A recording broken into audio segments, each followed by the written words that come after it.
كزمر يمباركم فقد أملاح سنة حاول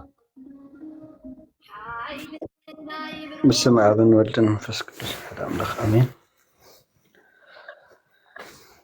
نحنا كلنا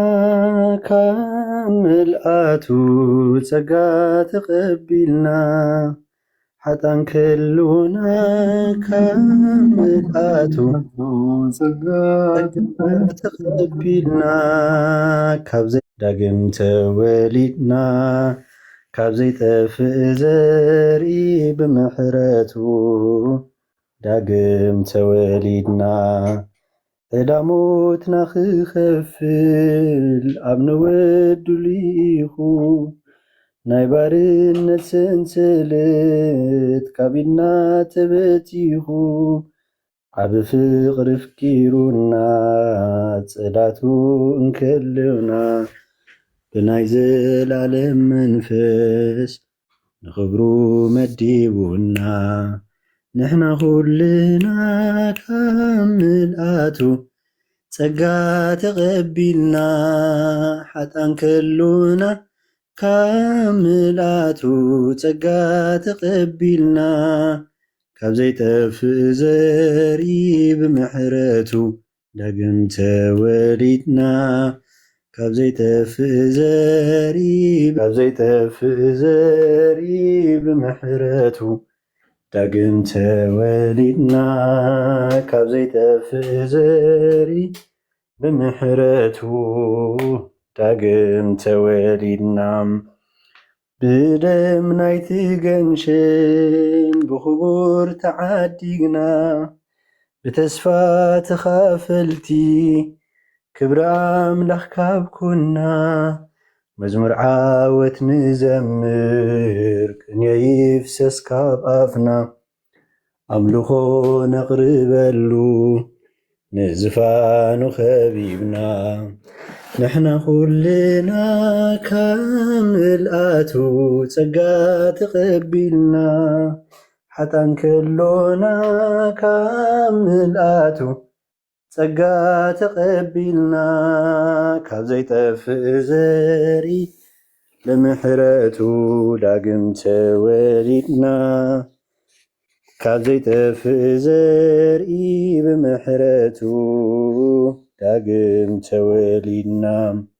ተባረኽ ከም ኩሉ ግዜ ተባረኽ ዝሓወይ ጸጋ ኣምላኽ ብዝሓልካ ዘመን ሂወትካ ዘመን ኣገልግሎትካ ይባርኽ ክብሪ ንእግዚኣብሔር ይኹን ሰናይ ዝኾነ ምሸት ኣምሲና ኣለና ተወንጋል እንኳን መጻኺ ቆራን ጽናም ይፍትቦና ከመይ ቀኒሆም እግዚአብሔር ይባርኽኪ ጸጋዩ ዝሓልክ ዘጓለይ ከመይ ኣለኹ ረሳብ ዓመት አሜን አሜን ሓቢሩ ርስዓል ንስኽስ ንፎርማ ጥራይ ክትድይቢ ንስኽን ድምፅኽን ንፈርዋ እምበረቅድሚ ሊቃውንቲ ራእታ ክንብል ስኸማን እሞ ሕጂ እኮ ወሪዶም ስለ ዝኾነ ሕጂ በቃ ኣብታ መወዳእታ ይኽእል መደብ ብዛዕባ ጥምቀት እዩ ነይሩ ሓቀይ እንታይ ደስ ብለኪ ኣብ ጥምቀት ማይ ግጭው ከለዉ ግጫ ቢያ ደስ ትብለኒ ለኩም እያ ተላ ኣብ ዓድኹም ገበይ ሰለብሬት ትገብርዎ ነርኩም ጥምቀት ንገርኒ ካብ ንጉህ እንታይ ይግበር ወይ ኣነሲ ኣብታ መወዳእታ ከይደ እየ ዝግጨም ነይረ ፍታ ሩባ ክወሪደ በቃ ኣብ ጅምርታ እንታይ ይግበር ሲ ሓቂ ንምዝራብ ካህናት ኣብ ቤተክርስትያን ይሓድሩ ማህሌት ኣይኮነም ለይቲ እወ ንሶም ዳ ኩሉ ብንጉህ እንዲኦም ኣብኡ ዘርፍዱ ንሕና ግን ኣብታ ዳሕራ ኢና ንኸይድ ነርና ኣብታ ናይ መወዳእታ ኣብታ ናይ ሩባ ኣብቲ ማይ ማለት እዩ እወ ኣብ ሩባ እንዲ ነርናትና ያ ጃብትያ ምግጫብ ኢና ነረክብ ነርና ማለት እዩ ኣብ ኤርትራስ ከመይ ኣርኪባ ከመይ ኣስፈልጥ almost ኣብ መብዛሕትኡ ከሆም እዩ ኣብቲ ከተማ ኢኹም ናይ መዛሙር ናይ ገለ መረባ ስለ ዘለዎ እምበር እወ ተዓዲ ኣብታ ሩባ ትውርድ ነፅጉኻ ትውዳእ ገዛኻ ትምለስ ማለት እዩ እወ ንሳ ኢና ንዝክር ዕድላይ ገበርና ንግዲ ኮይና ነገሩ دحانيو أو بونجل أو يوحنس لسلسة ديا يغريت هذا حب عليهم كسيت قبوا أنا كنقص نسخ عبي يقبعت بلسي مستمكت لها تغير حقي طعم ديت فتوى أبتمكت أبتمكت زلا مثلا تزي تقول عن أبتمكت زي كنا سلا قويتا زولا يتمرعاوي زلو نسو عبي أنا خاطرت قبل قبا مالسين هاي يوميلومو يا يوحنس هو نسو سي بسمكاتي زمسكر كالو سي بسمكايت أما قال لي يوميلومو أصلا نسكي ماتيوس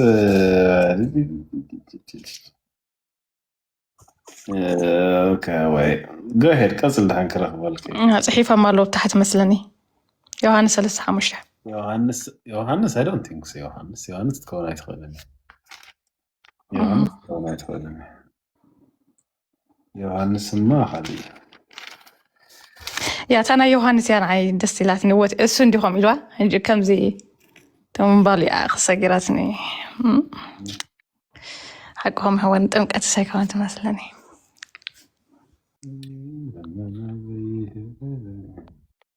يوحنس لأمو مس نيقوديموس زراربولن ممهر طوس تذكروا عليهم زيها it should be 3:30 يوحنس 3:30 يوحنس 3:30 اوكي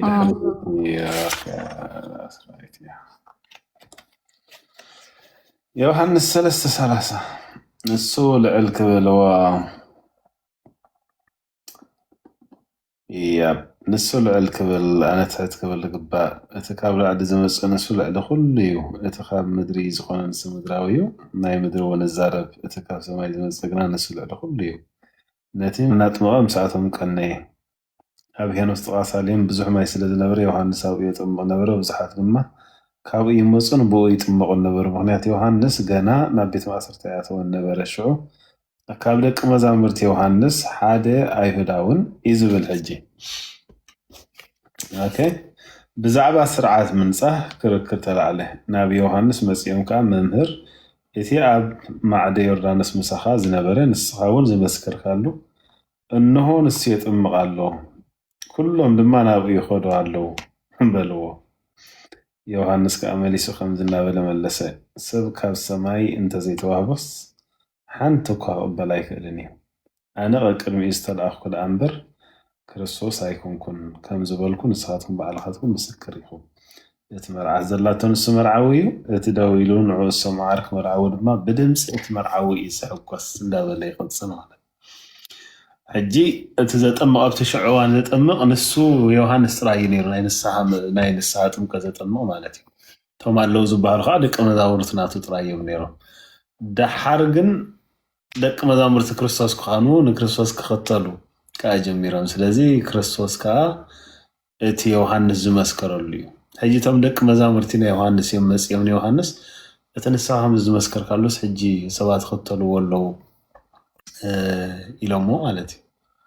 ሕጂ ተሕትና ድንቅ ዝኾነ ተሕትና ናይ ዮሐንስ መጥሞ በቃ ሓጎሰይ ተፈጽማላ እንዳበለ ነሱ ለዕል ክብል ካብ ሰማይ ስለ ዝኾነ ኣነ ከዓ ትሕት ክብል ካብ ምድሪ ስለ ዝኾንኩ ናይ ምድሪ ከዓ ስለ ዝዛረብ ይብሎ በጣም ኣብ ዘላ ስብእና ናይቲ ቅዱስ ኣቦ በጣም ዝገርም እዩ ያ هو تايتا ماهرنا تاينا هنمهار زلنا قل كما بالندي كابت قدس أبو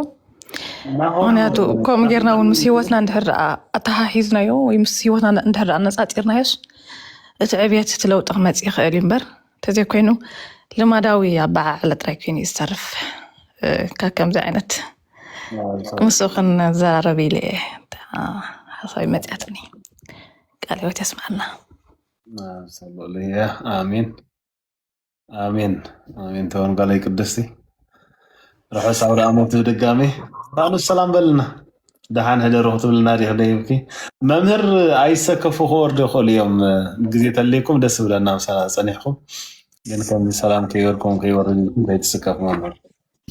قبل ربنا يسمع الله قاتم سين سرعة يسمعكم الله صبوا يسمع الله سمع الله ኒቆዲሞስ አንተ ኒቆዲሞስ ላለው ዲና ኒቆዲሞስ ዓወት አለው ኦኬ ናሆም ሰላም አብላህም ሰሃውን ከመ ያለሃ እግዚአብሔር ይመስገን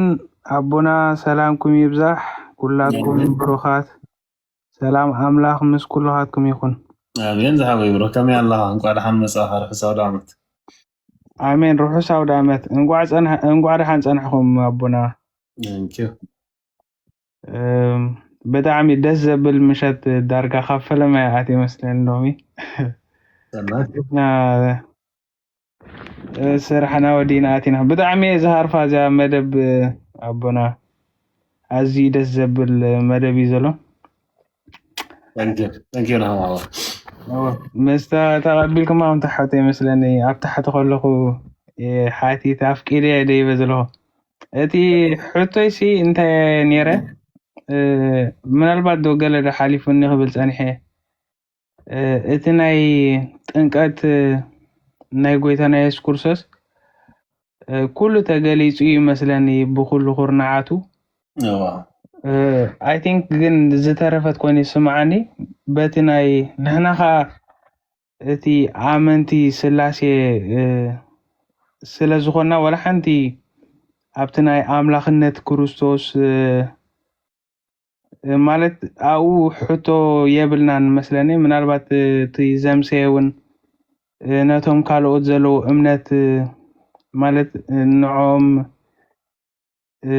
ኣግምት እናኣተና መልሲ ዝዓይነት እዩ ምሲሞ ግን ሓፈሻዊ እንታይ ጎዲሉ እየ ዝብል ዘለኹ ኣነ ሕጂ ኮይኑ ዝተሰማዓኒ ወይ ሓሊፉኒ እንተኮይኑ ኣብቲ ናይ ጎይታና ኢየሱስ ክርስቶስ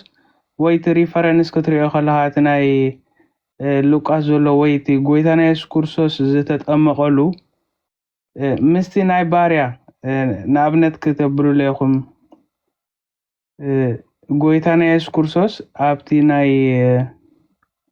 ትንቢት ኢሳያስ እንተሪእናዮ ምናልባት ኣብ ሰለስተ ከፊልና ንሪኦ ወይ ኣብ ክልተ ማለት እዩ ከምቲ ኣቦታት ወይ ሊቃውንቲ ዝኸፍልዎ ከምኡ ጌርና ንሪኦ ንኽእል ኢና ንሱ እንታይ እዩ ጎይታና ኢየሱስ ክርስቶስ ከም ባርያ ተገሊጹ ኣሎ ሕጂ መንፈስ ቅዱስ ምስ መልአ ምናልባት ኣብታ ክሳይ ክምላእ ዝደሊ ካብ ኣቦና ኣብዚ ምሳና ኣቦና ክገልጽዋ ዝሰማዕኽዎሲ ጎይታና ኢየሱስ ክርስቶስ ክጥመቀሎ ርግቢ መንፈስ ቅዱስ ከም በተምሳል ርግቢ ከም ዝወረዶ ይዛረብ ኣብ ግብረ ሃዋርያት ከድና እንተሪእና ከዓ እትዮም ሃዋርያት እቲ ኩሉ ጎይታና ኢየሱስ ክርስቶስ መንፈስ ቅዱስ ክወረኩም እዩ ኣብ ኢየሩሳሌም ጽንሒሉ ተስፋ ሂቦም ምስ ከደ ሽዑ መንፈስ ብተምሳል ሓዊ ከም ሓዊ ከም ዝወረዶም ንርኢ ሶ እቲ ፍልልዩ ከዓ እንታይ እዩ ጎይታና ኢየሱስ ክርስቶስ ንጹህ ስለ ዝኾነ ወላ ሓንቲ ሓጢኣት የብሉን ጥራሓ ዘይኮነ ኣይፈልጥን እዩ ሓጢኣት ስለዚ ከም ርግቢት ኮይኑ ክወርዶ ኢና ንርኢ ነቶም ሃዋርያት ግን ወይ ንኩላትና ሓዊ ናይ ኩላና ተምሳል ይሱ ከዓ ሓጢኣት ስለ ዘለና ንኩሉ ዘንድደልና ወይ ዘቃጽል ነቲ ኣብ ውሽጥና ዘሎ ዘቃጽል ዘንጻሃና ምዃኑ ጎይታና ኢየሱስ ክርስቶስ ዝነጽህ ስለ ዘይብሉ እዩ ብተምሳል ርግቢት ወሪድዎ ናበሉ ክገልጽዋ ሰሚዐ እሞ ደስ ኢላ ንኸካፍለኩም ኢለ ንኣንፈይ እቲ ሕተይ ሽዑ ናይታ ስኺኢለ ዘዘኪረ ዛረብ ኣለኹ ምስቲ ናይ ክስታይሲ ምናልባት ኣነ ገለ ወላ መጀመርኩ ነይረ ግን ምስቲ ናይ ትንቢት ኢሳያስ ከመይ ምስቲ ናይ ባርያ ዝብል ምክንያቱ ኣገልግሎት እዩ ጅምር ዘሎ ኣገልግሎት ከዓ ንዓና ከገልግል ከምቲ ዝብሎ ቃሉ ከዓ ባዕሉ ዝበሎ ጎይታ ወዲ ሰብ ከገልግል በጃ ከዓ ስሌና ነፍሱ ክብ ስለ ዝመፀሲ ምስኡ ምናልባት ቁርብ ኣይንደፍሮ ኢና መስለኒ እቲ ማለት ምንኣስ ኮይኑ ይስምዓና ሓደ ግዜ ከምኡ ዘረባ ሰምዐኻ ጎይታና ኢየሱስ ክርስቶስ ኣነ ከገልግለኩም መፅአ እናበልናስ ኖ ንስኻ ተገልግለና ይኮንካ መፂኻ ኢልና እቲ ናይ ልዕልና ጥራሕ ወይ ከዓ እቲ ናይ ኣምላኽነቱ ጥራሕ ኢና ንገለጽ እሞ ምስኡ እንተትገልፁልና ኢልየ ሕቶ ርድእት እንተኮይና ማለት እዩ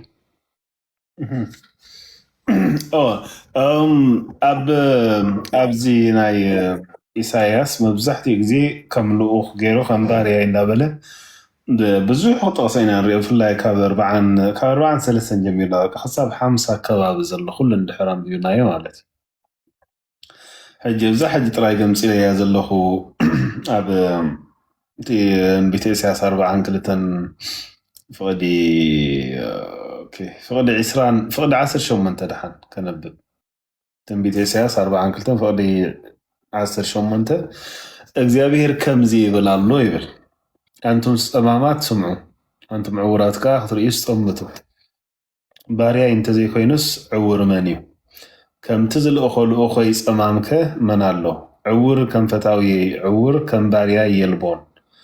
ኦ ህዝቢ እስራኤል ብዙሕ ነገር ረአኹም ግና ኣይሓለኹምዎን ኣእዛኑ ተኸፊቱ ነይሩስ ግና ከገለ ኣይሰማዓኩምን እግዚአብሔር ህዝቡ ንምድሓን ብርቱዕ ድልየት ስለ ዘለዎ ንሕጉ ኣዝዩ ኣኽበሮ ህዝቡ ክሕልዎ ከዓ ደለየ ግና እቲ ህዝቢ እዚ ዕውርን ዝሙትን እዩ ኩላቶም ኣብ ጉድጓድ ተፈንጠሩ ናብ ቤት ማእሰርቲ ድማ ተዳጎኑ ንዘመተ ተወፈዩ መናገፊ ድማ የልዎን ተማረኹ ምለስ ዝብል ድማ የልዎን ካባኻትኩም ነዚ ፅን ዝብሎ መን እዩ ካብ ሕጂ ብምስትውዓል ሰምዖኸ መን እዩ ያዕቆብ ንወራር እስራኤል ድማ ንዘመተ ዝወፈየኸ መን እዩ እቲ ከም ፍቓዱ ዝነብር እቲ ከም ፍቓዱ ክነብር ዘይፈተና ንሕጉ ድማ ዘይተኣዘዝና ንሕና እውን ዝበደልና የእግዚአብሔር ዶ ኣይኮነን ስለዚ ቁጣዕ መዓቱ ሰደደልና ድሕሪ ነድሪ ውግእ እውን ከዓወልና እዚ እውን ከም ሓዋብ ኩሉ እስራኤል ነደደ ግናኸ እንታይ ከም ዝኾነ ኣይፈለጥናን ኣብኡ ድማ ሓንቲ እኳ ኣይተመሃርናን እንዳበለ ይቕፅል ምሽ እቲ እዚ ከምዚ ዝበለሲ ኣብ ምዕራፍ እዚ ነቢይ እዚ ኣብ ምዕራፍ 11 ከመይሉ ገሊፅዎ ኣሎ ነቲ ልኡኽ ዝኾነ ዘርኢ መንግስቲ ዳዊት ሓደ ጠጥዕ ክጭብጭብ እዩ እቲ ሱር ዝጨብጨበ ጨንፈር ድማ ክፈሪ እዩ ማለት ሓድሽ ንጉስ ክነግስ እዩ ኣብ ልዕሊኡ መንፈስ እግዚአብሔር ክወርድ እዩ መንፈስ ጥበብን ኣእምሮን መንፈስ ምኽርን ሓይልን ያዕቆብ ዝጭብጭብ ዘሎ ኣብ ዳዊት ዝጭብጭብ ዘሎ ጠጥዒ ወይ ከዓ ዝጭብጭብ ዘሎ ወይ ዝተንስእ ዘሎ ንክርስቶስ እዩ ከምኡ ዝብሎ ዘሎ ንእግዚአብሔር ክፈልጦን ክእዘዞን እዩ ንዕኡ ብምእዛዝ እውን ክሕጎስ እዩ ንሱ ዳግማይ መልክዕ ብምርኣይ ክብሉ ሰሚዐ ብምባል ኣይፈርድን ኣብታ ሓንቲ እንታይ ኢልዎ ኣሎ ዓይኑ ከም እትሪኦ ኣይፈርድን እዝኑ ከም ትሰምዖ ድማ ኣይብይንን ኢልዎ ኣሎ ፍቲ ናይ ትግርኛ ፍቲ ናይ ኦንላይን ዘሎ ሕጂ ንሱ ግዳማዊ መልክዕ ብምርኣይን ክብሉ ሰሚዐ ብምባልን ኣይፈርድን እዩ ንሱ ንድኻታት ብቐንዕና ክፈርድ ነቶም ፀግዒ ዘይብሎም ድማ ክከላኸለሎም ብትእዛዙ ሰባት ክቐንዑ ክፉኣት ሰባት ድማ ክቐተሉ እዮም ንህዝቡ ድማ ፍትሕን ሓቅን ክገዝእ እዩ እንዳበለይ ይቕፅል ማለት እዩ ሕጂ እቲ ኣነ ዝልእኾ ባርያይስ እንዳበለ እንታይ እዩ ዝብሎ ንእግዚአብሔር ብምእዛዝ ክሕጎስ እዩ ንኣምላኹ ፍጹም ዝኾነ ምእዛዝ ክገብር እዩ ኣብ ኣምላኹ ንእግዚአብሔር ብምእዛዝ ድማ ክሕጎስ እዩ ንእግዚአብሔር ከዓ ክፈልጦን ከኽብሮን እዩ ይብል ሕጂ ንክርስቶስ ባርያ ዘብሎ ንክርስቶስ ማለት ሓደ ባርያ ምድሪ ብንዛረቡ ሓደ ባርያ ፍቓድ ናይ ንጉሱ ወይ ፍቓድ ናይቲ ገዚእዎ ዘሎ ዝገብር እንድሕር ኮይኑ ክርስቶስ ድማ ምድሪ ምስ መፀ ንክርስቶስ ባርነት ማለት ስጋና ምውሳድ ማለት እዩ ካልእ ወላ ሓንቲ ነገር የብሉን ፊልጵስዩስ 2:6 ንሱ ብመልክዕ ኣምላኽ ክነሱ ነቲ ማዕረ ኣምላኽ ምዃን ከም ምምንዛእ ኣይረኣዮን ይኹን ድሓን ተባረኽ ዝሓወይ ወይ ዝሓብተይ ንሱ ሲ ክርስቶስ ኣብ ምድሪ ምስ መፅአቲ ብስጋ ዝኾኑ ነገር ገለ ንሱ ኣይኮነን በቃ ሰብ ምዃኑ እዩ በቃ ነቲ ዝተዋረደ ስብእናና ነቲ ድሩት ዝኾነ ናትና ነገር ብምልዓሉ ጥራይ በቃ ንክርስቶስ ባርነት ማለት ንሱ እዩ ማለት እዩ ሕስረት ማለት ንሱ እዩ ስለዚ ብመልክዕ ኣምላኽ ክንሱስ ግን ነቲ ምስ ኣምላኽ ዝነበሮ ማዕርነት ኣይገድፍን ኢሉ ኣይተኸራኸረን ክሳብ ኣብ መስቀል እኳ ድኣ ብምእዛዝ ክሳብ ኣብ መስቀል ሙማት ትሕት ኢሉ ማለት እዩ ኣምላኽ ክንሱ ግን ምእዛዝ ተማሂሩ ማለት ስለዚ ክርስቶስ በዓል እንታይ ኢሉ ብጀካ ፍቓድ ኣቦይ ክፍፅም ኢለ መፅእ ኣለኹ እቲ ዝገብሮ ኩሉ ብጀካ እቲ ካብ ኣቦይ ሰምዓኽዎ ተዘይኮይኑ ካብ ርእሰይ ወላ ሓንታ ይዛረብኒ ኢሉ ፍጹም ዝኾነ ምእዛዝ ኣምላኽ እቲ ዝኾነ ከምቲ ዓንተ እውን ብሎ ዝነበርና ክጥመቕ ከሎ ሰማይ ተኸፊቱ ኢልና ዓንተ ክጥመቕ ከሎ ኦኬ ሰማይ ንዕኡ ይኮነን ተኸፊቱ ሰማይ ዝተኸፍተ ንዓና እዩ መንፈስ ቅዱስ ወሪዱ ኢልና ንዕኡ ይኮነን ወሪድዎ ቅዱስ ቄርሎስ ሃይማኖት አቡ 87 ፍቅድ 60 እንደገና ፍቅድ 63 መንፈስ ቅዱስ ኣብ ልዕሊ ክርስቶስ ከመይ ኢሉ ከም ዝወረደ ኢሉ ዝምርምር ሰብ እንድሕራሎስ ፀርፊ እዩ ስለዚ መንፈስ ቅዱስ ኣብ ልዕሊ ህላወ ናይ ክርስቶስ ብህላወ ኣብ ልዕሊ ክርስቶስ ኣይወረደን እንታይ ደኣ ንዓና ይተቐቢልልና በቲ ዝለበሶ ስጋ በቲ ዝወሰዶ ስጋ ኢሉ ንዓና ይተቐቢልልና ኢሉ ኦኬ እቲ ዝተመስከረሉ ኸ ካብ መጀመርያ እውን እኮ ንሱ ወዲ ኣምላኽ እዩ እቲ ዝተመስከረሉ እውን ኪኖቲ ቀጥታዊ ዘሎ ንዕኡ ምስክርነት ነቲ ዮሃንስ ዝግለ ዘሎ ምስክርነት ነቲ ምስክርነት ንዓና እዩ ስለዚ ሰባት ንሕና ክንጥመቕ ከለና ክርስቶስ ኩሉ ምእንታና ስለ ዝኾኑ ንሕና ክንጥመቕ ከለና ድማ ሰማይ ይኽፈት ኦኬ ሰማይ ተተኸፊቱ ኣብ ሰማይ ዘሎ ሃብትታት ኩሉ ንዓና ምእንቲ ክኸውን ክንቅበል ንኽእል ኢና ማለት እዩ ደና ኣብ ሰማይ ዘሎ ሃብቲ ናባና እንድሕር ወሪዱ ንዓና እንድሕር ኣንጽሂና ኣእምሮና እንድሕር ባሪኽዎ ብርሃን እንድሕር ሂብዎ ንኣእምሮና ምፍላጥ ኣምላኽ ስለ ዝህልወና እግዚኣብሔር ደቀይ ክብለና ብኡ ዝተሓጎስኩ ፍቁራት ደቀይ እዮም ክብለና መሰልን ትብዓትን ንረክብ ማለት እዩ እዚ ኩሉ ግን ሓደ ሰብ ፍቓድ ኣምላኽ ስለ ዘስመረ እዩ እግዚአብሔር ኣብ 59 ኢሳያስ እንታይ ኢሉ ርእዩስ ጠሚቱስ ዝተዓረቕ ወላ ሓደ ሰብ የለን ዘማልድ ወላ ሓደ ሰብ የለን ስለዚ ቅልጹም ወረድኦ ተባሂሉ ጽድቁ ደገፎ ተባሂሉ ተጻሒፉ ሕጂ ዝቕልጽም ኣምላኽ ክርስቶስ እዩ ቅልጽም ኣምላኽ ኣጻብዕቲ ኣምላኽ ተባሂሉ ዘሎ ክርስቶስ እዩ ስለዚ ንሱ መጺኡ ኩሉ ነገሩ ብልዐይሲ ፍቓድ ኣቦ ምፍጻሚ ምሽል ዮሃንስ ምዕራፍ 4 حوارياسي اوكي قريهم همسيهم لخونو خلو إلهم من جرى غمس خيدهم نيرمزي حجي مسا سامراويت سويت خزرارب سنيحو حجي قام زيد اقل مقالي انا مسينا لله ويكا قاليهم همسيهم لله مالتي قالي لهم بالعيسي فقاد ابو مفصامي له كريستوس مسيو ابي رومي مراف 5 تايزبل بقى بناتو مئزاس نحنا من تصدق نسو تعزيزو بنجر كله فصوم كوينو ማለት تعزيزو ስለዚህ ከምታ ሓንቲ ዘይ ምእዛዝ ሓጢያትና ብዓለም ሙሉእ ዘምፀት ሓንቲ ፍጽምቲ ዝኾነት ምእዛዝ ከዓ ጽድቂ ናባና ንኽትመጽእ ገይራ ሕጂ እቲ ውህበት እቲ ጸጋ መጠን እቲ ኣበሳ ኣይኮነን ብኣበሳ ሓደ ሰብ ኣይኮነን እየ መጽኡ ብጽድቂ ናይ ሓደ ሰብኣይ which is ብናይ ክርስቶስ ድማ ሙዳእታ ዘይብሉ ቅድስና መጽኡ ሶ ትባርነት ወይ ከዓ ባርያ ተባሂሉ ኣብ ኢሳያስ ባርያ ይልኡኸይ ከምዚ ዝሰድቕ ቅድመይ ዝኸይድ ከምዚ ተባሂሉ ተነጊሩ ዘሎ ብርሃን ዓለም ንኣህዛብ ብርሃን ዝኸውን ተባሂሉ ዘሎ ክርስቶስ እዩ ክርስቶስ ከዓ ልኡኽ ኮይኑ ካብ ሰማይ ተላኢኹ መጽኡ ፍቓድ ኣቦኡ ምእንቲ ክገብር ንዓና ምእንቲ ቅዱስ ህዝቢ ኮይኑ ምእንቲ ከንጽሐና ከተንጽአና ምእንቲ ልኡኽ ኣምላኽ ኮይኑ መጽኡ ማለት እዩ ስለዚ እቲ ባርያይ ተባሂሉ ተገሊጹ ዘሎ نحنا هم ጳውሎስ ኢልዎ ዘሎ ማለት እዩ ንሱ ድኻ ተባሂሉ ብትናቱ ሃብቲ ንሕና ምእንቲ ክንህብት ብድኽነቱ ኢና ንህብቱ ኢንፋክት ንሱ ሃብታም እዩ ስለዚ ሃብቱ ንዓና ክኸውን እንድሕር ኮይኑ ናትና ድኽነት ንሱ ክወስድ ኣለዎ ነገረ ድሕነት ብኸምኡ እዩ ተኸናዊኑ ህይወት ኣብኡ ነበረት ዮሃንስ ወንጌል ምዕራፍ 1 ፍቕዲ 5 እንታይ ፍቕዲ 4 ፍቕዲ 3 ኢንፋክት ፍቕዲ 4 ህይወት ኣብኡ ነበረት ህይወት ኣብ ወዱ ነራ ሕጂ እግዚአብሔር ምሽ ንኣዳም ምስ ፈጠሮ ኡፍ ኢሉሉ ትንፋስ ህይወት ኡፍ ምስ በለሉ ህያው ዘለዎ ነፍሲ ምሽ ኮይኑ ሕጂ ምስ ወደቀ ታ ምስ ኣምላኽ ሕብረት ዝገብረላ ዝነበረት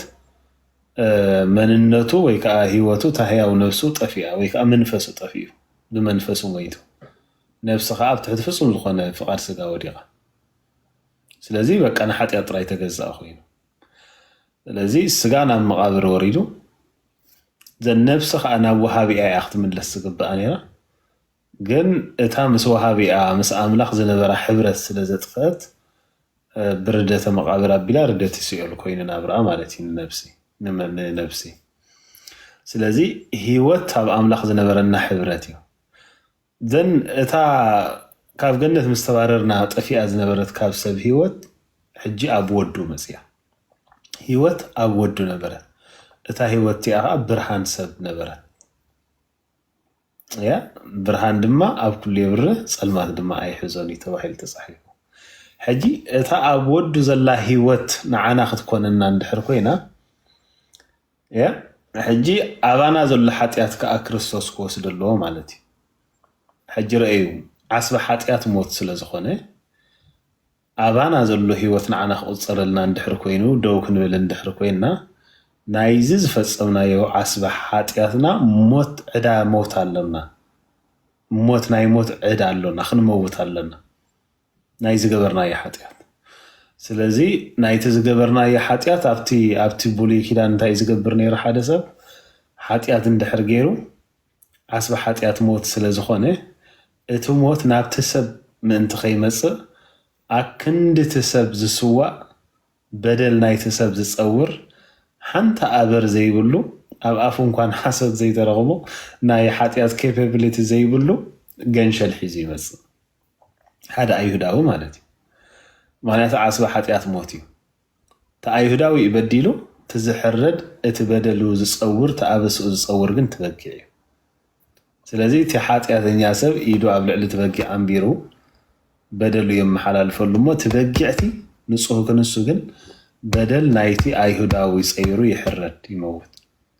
እቲ ደምቲ ድማ ኣብቲ ውሽጣ ኣትዩ ይንፀር እግዚአብሔር ነታ ዝሓለፈት ነብሲ ርኡ ነቲ ምፍሳስ ደም ርኡ ነቲ ኣይሁዳዊ ነቲ ሓጢኣት ዝገበረ ሰብ ይቕረ ይብሎ እዚ ምልክት ናይቲ ገንሸል ኣምላኽ ናይ ክርስቶስ እዩ ስለዚ ኣብ ክርስቶስ ዘሎ ህይወት ንዓና ምእንቲ ክኾነና ግን ቅድም ኣባና ዘሎ ህይወት ንሱ ወሲድዎ ወይ ከዓ ኣባና ዘሎ ዕዳ ሓጢኣት ንሱ ወሲድዎ ማለት ናይ ህይወት ለውጢ ኮይኑ ማለት ከም ዘማደይ እዚ ኩሉ ድማ ንሱ ሃብታም ክንሱ ድኻ ኮይኑ ንሕና ብድኽነቱ ሃብታማት እንትንከውን ንሱ ጻድቕ ክንሱ ጻድቕ ክንሱ ሓጢኣተኛ ኮይኑ ንሕና ንሱ ሓጥእ ብምዃኑ ናትና መንነት ብምውሳዱ ንሕና ጻድቃን እንትንከውን ማለት እዩ ንሱ ካብ ላዕሊ ክንሱ ናብ ምድሪ መፅኡ ብኡ ኣቢልና ንሕና ንላዕሊ ክንከይድ ማለት እዩ ያ ስለዚ ጸጋ ብዝሓልካ ናኸም ሓወይ ኣይሆፕ ዳህሲሰያ ክኸውን ተሓሰብካ ተስፋ ኣለኒ ቃለ ህይወት የስማዓልና ኣቦና እወ ናይ ባሓቂ ካብቲ ዝሓሰብኩሞ ንላዕሊ ውሽጣ ኣቲኹም ናይ ባሓቂ ደስ ዘብል እግዚአብሔር ኣምላኽ ፀጉ መመሊሱ የብዝሕ ኣሜን ንዓና ክሓሽ ናይ ባሓቂ እቲ ባርያ ዝብልሲ ክንርድኦ ማለሲ በቲ ከምቲ ዝበልኩኹምሲ ኣብ ቤተክርስትያንና ስላሴ ዝብል ኣብን ወልድን መንፈስ ቅዱስን ወላ ሓንቲ ሕቶ የለን ማሲ በቃ ደስ ይዝብለኒ ማለሲ እግዚአብሔር ይመስገን ኩሉ ተመቦታት ዝጽሐፉልና ማሲ እቲ ኩሉ ናይ ታሪኽ ቤተክርስትያን ዲዩ ወይ ኩሉ ጽሐፉ ክትሪኦ ከላሲ ከምዚ ሎሚ ንሕና ነቲ ጽሑፍ ተቐቢልና ከማን ክንነብሮ ዘይከኣልናሲ ማዕረግ እንደ ዋጋ ከፊሎምሉ መጓዓዝያ ይነበረን ነቲ ሓንቲ ብሓንቲ ማለት ነቲ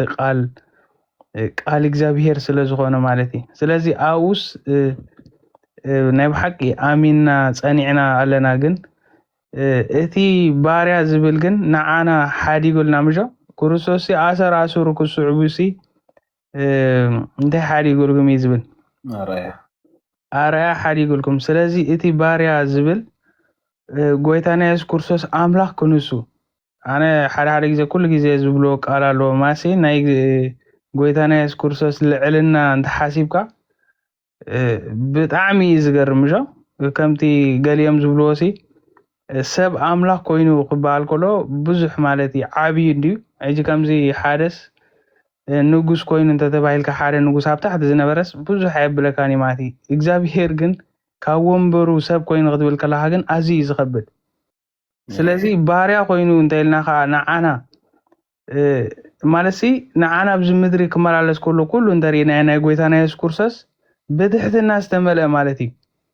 ከመይ ገይሩ ነቶም ሃዋርያት የሰልጡኖም ይምህሮም ነይሩ ነቲ ሰብ ከመይ ገይሩ ይፃወሮ ነይሩ كل ማለት ባሪያ ክባር ኮሎሲ ባሪያ ናብነት ቁርብ ክገልጽ እንታዩ ወላ ሓንቲ ሞጎስ አይቅበልኒ ኮሚሎ ማለም ሸጎይታ መን ሞ ንባሪያሲ ንዓበዚ ኹን እስኻ ተደረርሞ ሽዑ ድሒርካ ተቅርበለይ ዝብሎ የለን ኮሚሊ ምህሮም ነርምሽ ይቅርበልካ ከማን ንሱ ቀሪቡልካ ከንሱ ብድሒሩ ተሓጸብና ዓይሉ ዝምጉስ የለን ስለዚ ባሪያ ከምዛ ዓይነት ናብራ ይዘሎ ጎይታና ኢየሱስ ክርስቶስ ካ ማዕረኽ እንዚዩ ጸይሩና ንዓናሞ ንሕና ከመይልና ክንጻወር ሕጂቲ ሓሳብ ድልየ ዘሎ ኹዚ ንሕና ከመይልና ክንጻወር ዘለና ከመይልና ኢና ክነገልግል ዘለና ኣብቲ ሕብረተሰብና ኢና ኣብቲ ቤተክርስትያን ኣብቲ ስራሕና ኣብ ኩሉሲ ከመይ ዓይነት ትሕትና ኢና ክነርኢ ዘለና ማለት መራሒና ንዓና ኢሉ ክንብል ጸኒሕ ክንብል ኣምሲና ምጆ ስለዚ ንሕና ኸዳ ከመይልና ኢና ኣርያ ሓዲጉልና እንተይልናስ ከመይልና ክንመላለሳልና ኣብ ደቂ ሰባት ክርስትና ኤንወይ ከምዚ ናይ ሃገር ወይ ውን ናይ ሓደ ሕብረተሰብ ሓደ ዋጋ ከፊልዎ ብድሒሩ እና ማዕበልካ ትኾዶ ይኮነን ነናቱ ኩሉ ጾጾሪ ዝጸውር ኩሉ ከም ክርስቶስ ኮይኑ ናብ ምስሊ ክርስቶስ መሲሊ ኣብዚ ምድር እምበሪ ንኣብነት ንዓይ ስድራይ ክርስትና ኮይኖምሲ በቃ ንሶም ሓሊፎም የሚለስ በቃ ከምዚ ናጽነት ዝመጸት ሓንቲ ሃገር ብድሒሩ በቃ ናጽነት መጺልካ ተማዕብል ጥራሕ አይኮነን ኩሉ ሰብ ኣብ ዓመቱ ወይ ኣብ ነፍሱ ወከፍ ወለዶ ዋጋ ናኸፈለ ይዝኸይድ ማለት ባሪያ ኮይኑ ይዝሓልፍ እምበር ስድራና ከፊሎም እንዮም ክርስቲያን ነሮም እንዮም ኢልካ ተመቲሕኻ ዝውዳእ አይኮነን ማለት እዩ ስለዚ በቲ ክርስቶስ ዘርአየና ግን ኩላና ቡይና ንሓልፍ ማለት እዩ ምናልባት ዮሐንስ መጥምቕ ሙሱ ዝተሓሓ ስለ ዝኾነ ማለት እዩ እንታይ ኢልዎ ኣብ እስር ቤት ኮይኑ ኩሉ እቲ ዝገብሮ ዝነበረ መስኪሩ ክንሱ ብድሒሩ ግን እንታይ እዩ ንዮሐንስ ተኣሲሩስ እሱ ትመሲሕ ክንሱ ዮሐንስ ካ ተኣሲሩ ማለት እዩ እንታይ ኢሉ ይሓቶ ሽዑ ኩሉ ካ መጺዎ ናይቲ ጎይታና ኢየሱስ ክርስቶስ ዘገልግሎ ዝነበረ እቲ ኩሉ ከምቲ ዝበልናሲ ብመንፈስ መሊኡ ብመንፈስ ቅዱስ መሊኡሲ ነታ አገልግሎ ጀሚርዎ ማለት እዩ ስለዚ ብዙሕ ከሕዊ ምስ ሰምዕ ማለት ኣብ እስር ቤት ኮይኑ ዮሐንስ እንታይ ዝብል ሕቶ ሓቲቱ ማለት እዩ ማለት ንሱ ነቢይ እንተኮይንስ ኣነ እንታይ ኣብዚ እስር ቤት ዝገብእ ከምኡ ዓይነት ሕቶ መጺዎ ኮነ ክእሊ ዝተፈላለየ ማለት እዩ ግን ሕቶ ሓቲቱ ማለት ዮሐንስ ንስኻ ደኻ ወላ ካልኢና ክንጽበይሉ ማለት እዩ ብደቀ መዛሙርት ገይሩ ዮሐንስ ሰዲዱ እቶም ሰባት ከዓ ናብ ኢየሱስ ከይዶም እንታይ ብሎ ዮሐንስ መጥምቕሲ እቲ ዝመጽስ ንስኻ ደኻ ወይስ ካልእ ክንጽበይና ኢሉ ናባ ካልእ ይኹልና ኢልዎ ስለዚ እታ መንግስቲ ወይ ንሕና ተቐቢልናያ ዘላ መንግስትስ ናይ ትሕትና ዳ እምበሪ ከም በዓል ነቢ ኤልያስ እንዳ ክስታይ ይኮነን ማለት እቲ ትሕት ኢልና ክነገልግልና ናብ ኩሉ ማለት ተጸውዒና ስለዚ ጎይታና ኢየሱስ ክርስቶስ ካ እንታይ ኢልዎ ሽዑ በታ ሰዓት እቲያ ካብ ሕማምን ቃንዛን ካብ ርኩሳት መናፍስትን ንብዙሓት ሕወየ ማለት እዩ እቲ ንሕማምና ጾሮ ዝብልቲ ንዓና ገልግልና ንብሎ ጎይታናስ ክሳብ ሕጂኻ ማለት ክሳብ መወዳእታ ዓለም ዘሎ ዕውራት ይርዩ ሓንካሳት ይኸዱ ለምጻማት ይነጽሁ ጸማማት ይሰምዑ ምዉታት ይትንሱ ኣለዉ ንድኻታት ወንጌል ይስበኽ ኣሎ እሞ ኪዱ እዚ ዝረአኹሞን ሰማዕኩሞን ንዮሐንስ ንገርዎ ማለት እዩ ኢሉ ይነግሮ ስለዚ እቲ ዕውራት ይርዩ ምናልባት የንውሓለኹ ቀልጥፍ ክብል ስለዚ እዚ ማለት እዩ ጸይሩልና ማለት ኣብ እንግድዑ ስለዚ ባርያ ኣብ እንግድዑ ዝስከም ወልሓንቲ ሞጎስ ካይብሉን ስለዚ ዝኹሉ ይኻ ማለት ገይሩልና ጎይታና ኢየሱስ ክርስቶስ ስለዚ እንታይ ኢሉ ኣብ ታሕቲ ግን ባይ ዘይንቀፍ ብፁዕ ኢሉ መለሰሎም ይብል ስለዚ ባይ ዘይንቀፍ ማለት ከምቲ ንፈልጦም እስራኤላውያን ብዙሓት እዮም ንኣብነት እቲ ናይ ኤልያስ ዘሎ ብጣዕሚ ዘደናግሮም ማለት እዩ ንእስራኤላውያን ወላ ከምቲ ታሪክ ዝነግረናሲ ንብዙሕ ን100 ዓመት ከይተረፈሲ እቲ ናይ ኣብ 53 ዘሎ ነቢ እዚ በቃ ከምዚ ዓይነት ነቢ ኣይንጽበይና ክሳብ ዝብሉ ማለት እዩ ከይተነበስ ንነዊሕ ከም ዝጸንሐ ይዛረቡ ማለት እዩ ስለዚ እዚ ክገብር ከሎ ወይ ውን እቲ ናይ አገልግሎት ናይ ጎይታና ኢየሱስ ክርስቶስ ግን ከምዚ ዓይነት ትሕትና ከም ዝነበሩ ማለት እዩ ትሕት ኢልካ ንዮሃንስ ሽዑ መወዳእታ ክብላ ናይ መወዳእታ ብኣኹዴ ንዮሃንስ ከድንቆ ኩሉ ግዜ ኢና ወይ ክንበብ ንሰምዕ ንኾን ወይ ኣንቢብናዮ ንኾን ብጣዕሚ ማለት እዩ ንጎይታና ኢየሱስ ክርስቶስ ልዕል ዘብሎ ማለት እዩ ወላ ሓንቲ ነብሱ ከርኢ ኣይብልን ማለት እዩ ጎይታና ኢየሱስ ክርስቶስ ማዕረኩ እንዱዳ ትሕትና ይርኢ እምበሪ ዮሃንስ ግን ብጣዕሚ ማለት እዩ ንጎይታና ኢየሱስ ክርስቶስ ከሪኦ ልዕል ከብሎ ምክንያቱ ንሱ ክርአ ስለ ዘለዎ ንሱ ክርአ ይግባእ እዩ ኣነ ትሕት ክብል እናበለ ስራኻ ሳእኑ ክፈትሕ ኣይበቅዕን እናበለ ማለት እዩ ኣዝዩ ትሕት ማለት እዩ ጎይታና ኢየሱስ ክርስቶስ ከዓ በዚ ነገር እዚ ማለት እዩ ልዕል ከብሎ ንሪኦ ማለት እዩ ስለዚ ኣብ መወዳእታ ንሕና እውን ከምኡ ትሕትና ክህልወና ማለት እዩ በቲ እግዚኣብሄር መንፈስ ቅዱስ ዝህበና ሓይሊ ሲ ትሕት ኢልና ክንግዛእ ኣብ ትሕቲ ዝኾነ ይኹን ማለት እዩ ጎይታና ኢየሱስ ክርስቶስ ወላ ሓንቲ ዓሌት ኣይፈለየን ዝኾነ ማለት እዩ መምዘኒ ዝበሃል ቅድመ ኩነት ዝበሃል የለን ስለዚ ከምኡ ኮይና ትሕት ኢልና ክንጋዛዛእ ወይ ክንግዛእ ይግባአና እሞ ስለዚ ጎይታና ኢየሱስ ክርስቶስ ካብ ጥንቀት ማለት ካብዚ ኣገልግሎት ካብ ኩሉ እናብሩ ንዓና ኣርኣያ ሓዲጉልና እሞ ከምኡ ኮይና ክንመላለስ ይግባአና እዩ እቲ ክርስትና ዝበሃል እዚ እዩ ተባረኹ ወዲ ኣለኹ ደግሜ ውዒለ ኣሜን ኣሜን ዝሓወይ ብሩኽ ፀጋ ኣምላኽ ብዛሓልካ ብጣዕሚ እቲ ኣብ ክርስቶስ ዝነበረ ሂወት ኣባና ምእንቲ ክህሉ እንዴት ሓሳብ ኣብዒልና ትንሳኤ ኢልና ጥምቀት ኢልና ልደት ኢልና ሶኬ ንሕና ክርስትና እንዳበለየ ዝኸይድ ገላ ኣይኮነን 2 ዓመት 3,000 ዓመት ገይሩ ግን ንዘመናት እንዳሳዕርኻ እቲ ክርስትና ሓድሽ መፅሓፍ ቅዱስ ኣይኣረገን ሓድሽ ሕጂ ዘለና እምነት ናይቶም ኣቦታትና እምነት እዩ እግዚኣብሔር ኣይሰልክዮን መፅሓፍ ቅዱስ እውን ኣይበለየን ስለዚ ታብኡ ዝነበረ ሂወት ታብ ክርስቶስ ዝነበረ ሂወት ኣባና ክህሉ ግዲ እዩ ንስኻትኩም ከም መኣዛ ክርስቶስ ኮይንኩም ኧረ ቃል ኣምላኽስ እንታይ ይብል እቶም ዘለዉ ሲ ምእንትኦም ዝሞተን ዘተንስአን እምበር ንርእሶም ከይነብሩስ ክርስቶስ ሓንቲ ግዜ ንሓዋርያኑ ስለኦም ሞተ እዩ ዝብል ኦኬ ክንዳና እንድሕር ሞይቱስ ኣብ ክንደኡ ኢና ንነብር ንሕና ሕጂ ንርእስልቶም ኣገልገልተን መን ክሸማ ኣለወን መን ከመይ ዝበለ ሰብ ናብ ኣገልግሎት ከምፅእ ኣለወን ናብ ዲቁና ከምፅእ ኣለወን ናብ ክህነት ከምፅእ ኣለወን ይፈልጡ እዮም ካቶሊክ ንበላ ዘነበ ካብ በዓል ግብፂ ይኾና ካብ ዘንብራቃውያን ንበለን ብቴዎሎጂ ኣብዚ ሕጂ እዋን ብቴዎሎጂ ዘይሓለፈ ካህን ኣይከውንን እየ ንሕና ግን የለና ናብ ካልእ ዓለም ስለ ዘለና እቲ ጾር ናይ ክርስትና ጾር ናይ ጀነሬሽን ብዙሕ ኣይተረዳእናን ኣሎ ማለት ስለዚ እንጀራ እንታይ ሃይማኖት ሲ ናብራና ኢና እንደብረሉ እምበር እቲ ጾር ተሰኪብና ንዓይ የለና ዳስዋዩ መንፈሳዊ ስብእናና መዓት ሕማቕ ነገር ዘለዎ ማለት እዩ ስለዚ ሲ መምህር ተምሃራይ ከም መምህር እንተኾነ እኹል እዩ ኢሉ ኣሎ ስለዚ ኣነ መምህርኩም እየ ካባይ ተምሃሩ እንድሕር ኢልና እቶም ክርስቲያናት እንታይ ዓይነት ስብእና ክህልወና ዝግብኦ ተኢልካ በቃ ሃይማኖት የለና ምባል ዋላ እውን ክመርሓካ ገለ ይኽእል እዩ ማለት እዩ እምነት ተተረዲእካ ኢኻ ሰባት ዘይኮነስ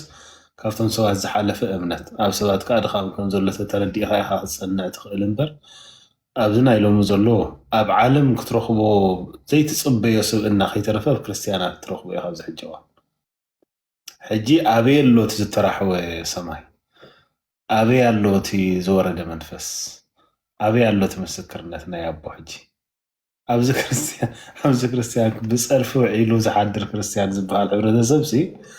ኣበይ ኣሎ እቲ መንፈስ ዮሃንስ ኣብ መልእኽቱ ሲ ኣብ ምዕራፍ 4 ይመስለኒ እዚ ሕጂ ዘለና ሂወት ሲ ከምቲ ክርስቶስ ዝነበሮ ከምኡ ኢና ንነብር ዘለና ይብል ከምቲ ክርስቶስ ኣብ ምድሪ ከሎ ዝነበረ ሂወት ከምኡ ኢና ንነብር ዘለና እዩ ዝብል ንዓናስ ኣብ ቦታ ክርስቶስ እቲ ከምኡ ኢና ንነብር ዘለና እዩ ክርስቶስ ንክብሮ ኣቦኡ ከም ዝነበረ ንሕና እውን ንክብሮ ኣቦና ኢና ንነብር ክርስቶስ ኣብ ቤት ኣቦኡ ውሉድ ከም ዝኾነ ንሕና እውን ከምኡ ወራሲ ከም ዝኾነ ንሕና እውን ከምኡ እሱ ፅድቂ ኣምላኽ ከም ዝኾነ ንሕና ከዓ ከምኡ ፅድቂ ኣምላኽ ዋይ ናትና ኣበሳ ስለ ዝወሰዶ ማለት እዩ ንሕና ከዓ ፅድቂ ኣምላኽ ኢና ይብል ክርስቶስ ኣብዛ ምድሪ እዚኣ ከሎ ዝነብሮ ከም ዝነበረ ከምኡ ኢና ንነብር ዘለና እዩ ሕጂ እቲ ክርስቶስ ምእንታና እዩ ኮይኑዎ ኩሉ ኣብ ኢሳያስ 42 ፍቕዲ 1 እንሆቲ ዝድግፎ ባሪያይ ነፍሰይ ዝሰመረቶ ሕሩየይ ንስዩ ይብሎ ነፍሰይ ዝሰመረቶ ሕሩየይ ነፍሰይ እትፈትዎ ነፍሰይ እትደግፎ ዝድግፎ ባሪያይ ነፍሰይ ዝሰመረቶ ሕሩየይ ይብሎ ማለት ስለዚ ማቴዎስ 28 ድማ ወዲ ሰብሲ ህይወቱ በጃ ብዙሓት ክህብ እንደገና ከገልግል እምበር ከገልግልዎ አይመፀን ይሉሎ ማለት ስለዚ ንሕና ማዕረኽ እንደይና ክነገልግል ኩሉ ዝተቀበልና ንሕና ወላ ሓንቲ ዘይነበረና ያሰወት ትሕትና ዝበሃል የለን ሎሚ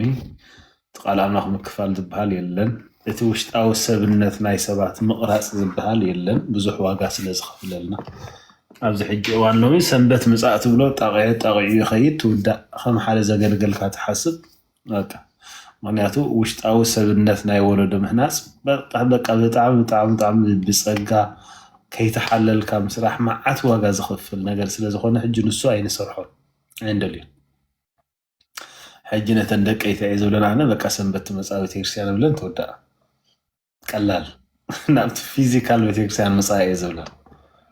ሕጂ ንሰን ከዓ ገለ ነገር ከም ዘገልገላ ወይ ገለ ነገር ከም ዘገልገሉ ገለ ነገር ከም ዝገበሩ ይመስሎም ማለት እዩ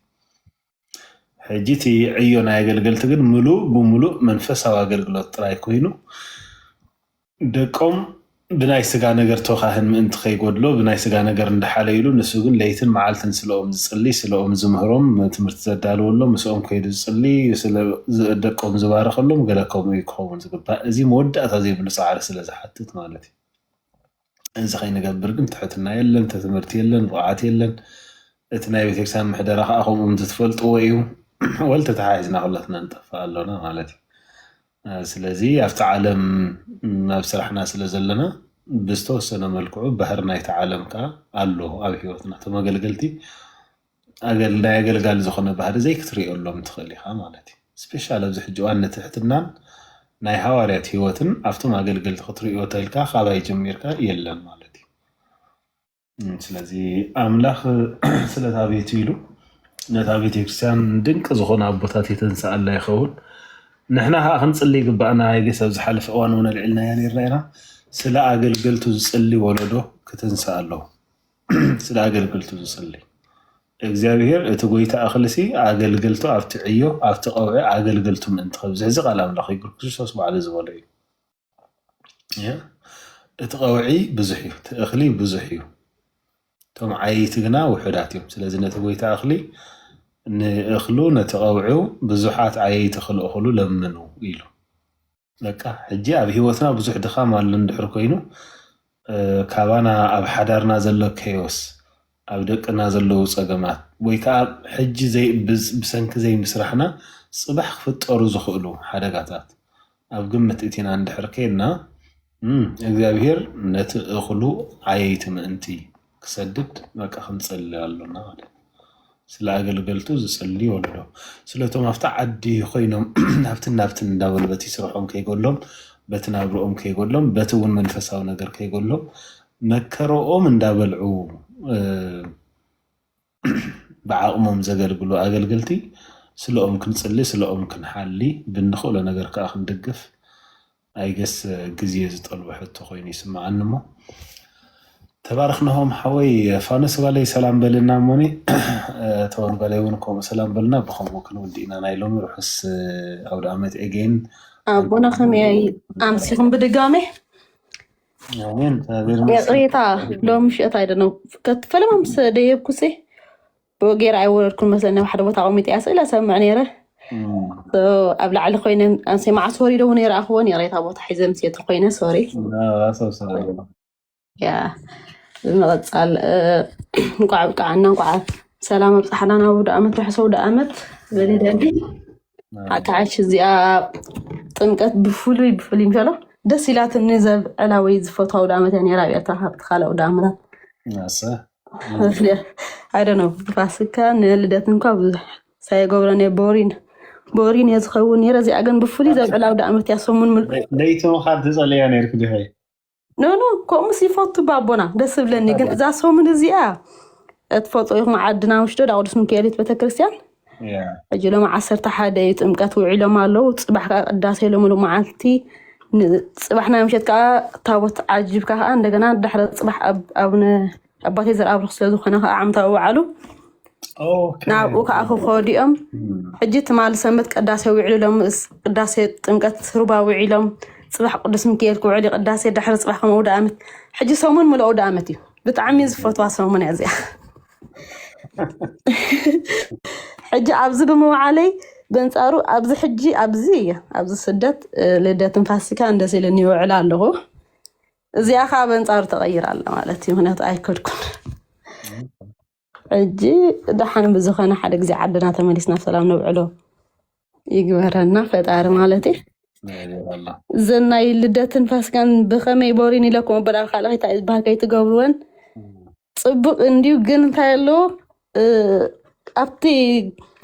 تمغور ربابتنا سن كلهم مسرح منغستي وتهدرات قاليم تمسبوت يلا اجسمنا قدنا عرفتينا تاع ودام تطاقيمو مماصيون كلهم حج مس فاميليهم طعم ساغيرم وعلو ناتنا عاب فاميلي خنسنات حواتي داقونات ابوي كان كم تفلطو تايخونو او دامت مدري از بتكرساناس بزحات كهنا تغلغلت سلازلوس ابز غرباب تاع عدتات على دخابه تكرسان يلمنا بوفرو عجق العصبيت تترفف تجزا او دامت دي ولا قال يصلا كبقبين خاطو علمش بنصار صابتي تمغزا زحاغين برخا وفروت يما ب سايدبلخا بخمزي ايه ساي نغبرو نيرنا انجي نغبرن በጣም ይገርማል ሓደ ካብቲ አገልግሎት ተገልግላ እኮ ደቅ ካህናት አንስተ ካህናት ገለ ያተ ህብረተሰብ አይርዶን ገለምር ማለት አውደ አመታት እስከመይ ተብዕሎ በሓደ ቡን ተሰቲ በሓደ ምግቢ ትበልዕ ፋሚሊ መጹ ገለ ከምታት ይኮን هو حجنታ ያለው እስኹም ሕጂ ዘም ካህናት ሓቂ ሓሽ ብጣዕሚ ይሳይድ ገብረኒ ኣነ ክሪኦ ከለኹ ሕጂ ክዝክሮ ከለኹ ዝኾይነ كخدو خلو ولا زي أمكلتي أم حواتي داقونات بعلو بيك حنت معلتون تكون فاسي كام سنة وعلز بهلا يفلتني نيرو حجي سلامنتاين حجي أنا بك أتري رأيك أو سلامنتاي تخدو حجيك حاسبو خلو خطناتي دخمتيو زرعيني مانياتو حرف لا تحد حوي داقون سمن أسي كنسوسي تردي وستايب لنا نيرو نحنا سأبز 10 داقونات علينا لا 10 خانات علو أبتي تريد اللي بعلنا قبل عد خاجل ما تفطوا يخو جن بتكرسان دخا بتكرسان مسنا قلقلينا خا حسب نركب بلانا نيرو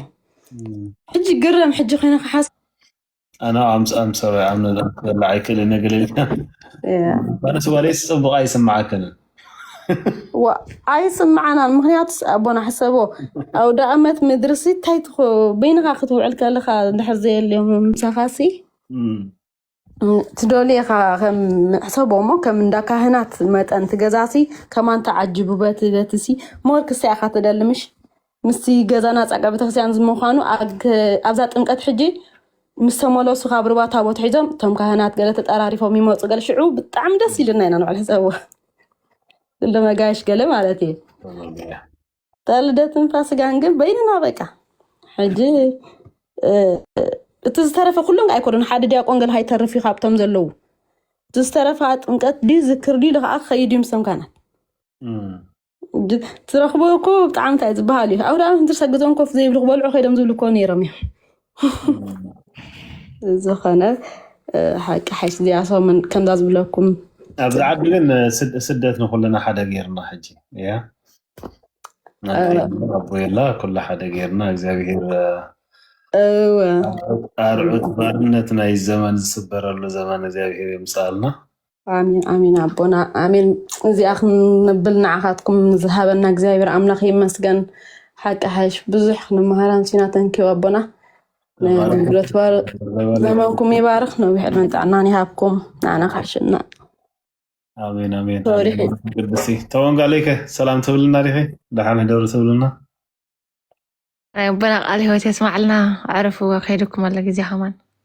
نعاكم دا جورد ميد نايت حاليف الله يا أمسينا لكم هو بعنا دا فارس كيدو يا والله سو أيكم كأخي تحازنا من يزم سينزل الله قلت أوي أقباب قبر ربنا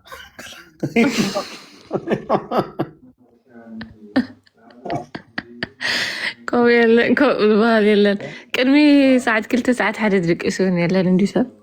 نقول تستوين كامبر يا يجوا أبزعد سوي مسي هو بهم نايم شت جلس لسرح كأنا مشت جلس لزهانس بزحين كسين هون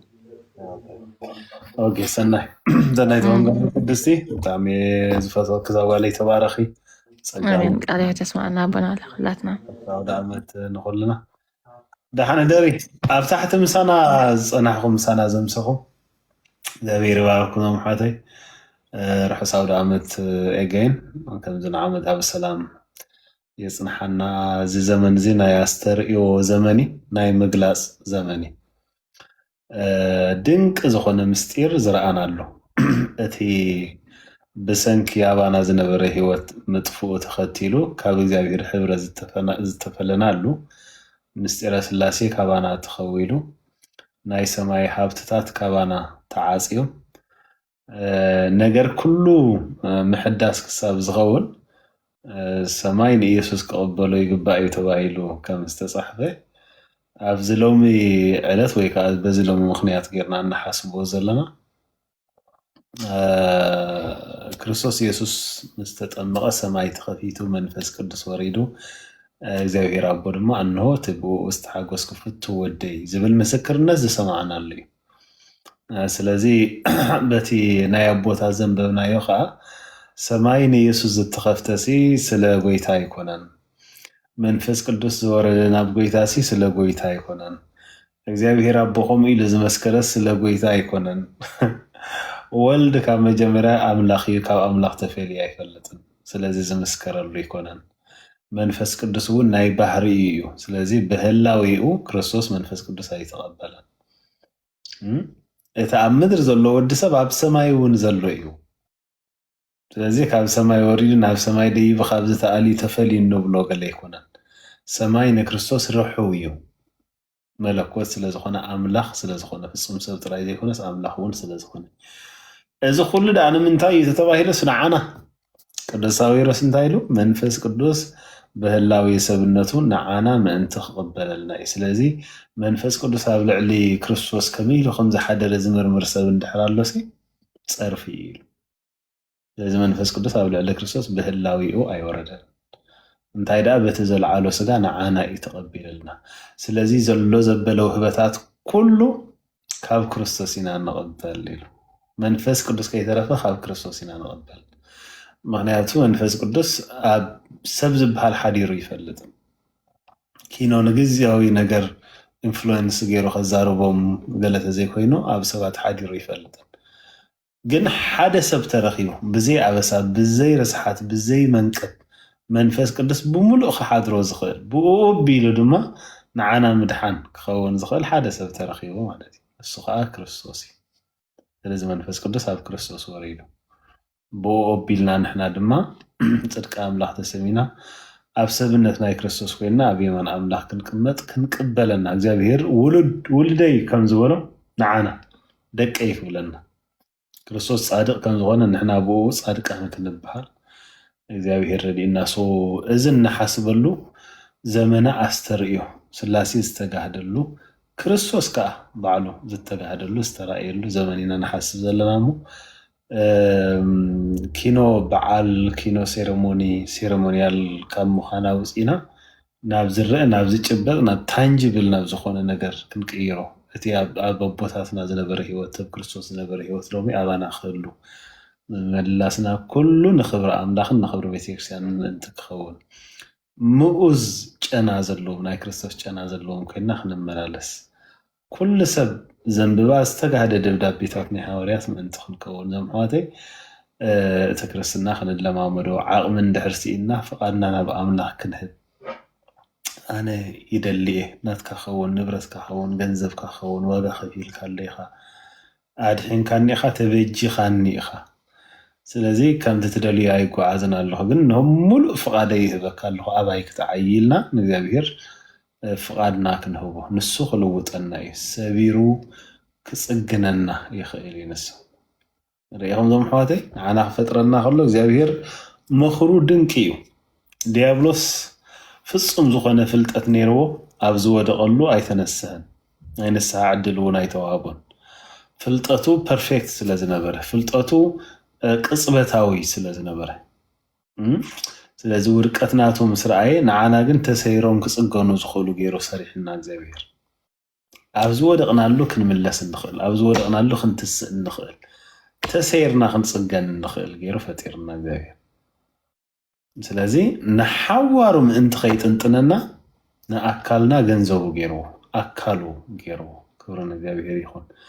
ስለዚ ደቂ ቤተክርስቲያን ኢኹም እሞ ኣካሉ ኢኹም እሞ መንፈስ ቅዱስ ኣብ ውሽጥኹም ኣለኩም ሕማቕን ጽቡቕን ዝነግረኩም ዘጸናንዓኩም ኣሎ እሞ ንስኻትኩም ፍቓድ እንድሕር ሂብኩሞም ተቓሉ ህያውን መስለጥን እዩ ኣብኡ ክትውከሉ በዚ ኣጋጣሚ ሓሳበይ ይነግረኩም ዞም ኣሕዋተይ እግዚአብሔር ይባርኽኩም ኣምላኽ እንድሕር ረዲእና ናይ ዝቕፅል ዘሎ ሰሙን እንድሕር ኮይና እቲ ማሕበራዊ ህይወትን መንፈሳዊ ጽልዋታትን ዝብል ክንቅጽሎ ኢና ኣብ ዝቕፅል ዘሎ ሰኒ ማለት እዩ ስለዚ ኣብቲ ኣወንታዊ ነገሩ ኢና ንርኢ ዘለና እቲ ማሕበራዊ ሚድያ ሶሻል ሚድያ ከመይ ገይሩ በቲ ኣወንታዊ ጎኑ ከመይ ይጠቕመሎ ከመይ ንጥቀመሉ ኣለና ከመይ ንሰርሓሉ ኣለና ዝብል ገለ ሓሳብ ኢና ንርኢ ዘለና ማለት እዩ ብዓብዪ ድማ ንምስክርነት ወንጌል ንቓል ኣምላኽ ንትምህርቲ ከመይ ክንጥቀመሉ ንኽእል ከም ሓደ ፖዚቲቭ ነገር ጌርና ንሪኦ ኣለና ኣምላኽ ተረዲእና ንሱ ክንቅጽሎ ኢና ኣብ ዝቕፅል ዘሎ ሰሙን ብኡ ኣቢልና ድማ ነቲ ኣሉታዊ ጎኑ ናይ ሶሻል ሚድያ ክንታይ ኣሎ ዝብል ከዓ ከምኡ ከም ፍቓድ ኣምላኽ ክንሪኦ ኢና ማለት እዩ እዚ ኩሉ ግን ኣብ ትሕቲ እቲ መንፈሳውነት እቲ ውርዝናን መንፈሳውነትን ኣሉታዊ ጎነታቱን ዝብል ኣብኡ ኢና ዘለና ማለት እዩ ዘመን ኣገልግሎትኩም ንኹልኩም ይባርኽ ተወን ጓለይ ቅድስቲ ንዓኹም ዘመን ኣገልግሎት ይባርኽ ንስኹም ቤትክን ብጸጋ ተባረኹ ደሓን ሕደር ዞም ኣሕዋተይ ብሩኽ ለይቲ ርሑስ ኣውደ ዓመት ዋንስ ኣገይን ተባረኹ